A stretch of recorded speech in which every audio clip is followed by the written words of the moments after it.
Quand tu rencontres quelqu'un et que tu as une connexion avec la personne, tu dis, ah, si j'ai une connexion, c'est que ça veut dire quelque chose. Si je ressens un truc pour la personne, c'est que ça veut dire quelque chose. C'est peut-être la bonne personne, Ouais. tu vois? Et on nourrit cette idée-là que c'est la bonne personne, il y a un potentiel de fou chez lui Mais- ou chez elle. Ouais, c'est ça, exactement. Même il y a un fait, on m'avait parlé de l'effet miroir. La quasi-totalité des relations commence parce qu'on voit le potentiel chez quelqu'un. Et c'est normal que ça se passe comme ça.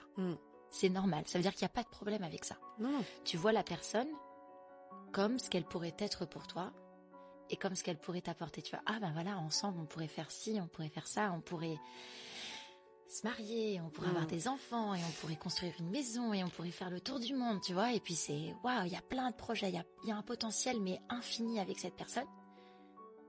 Et t'es tellement bloqué dans le potentiel, les gens sont tellement bloqués dans le potentiel, on est tous bloqués dans le potentiel, qu'on oublie de voir la personne comme elle est réellement.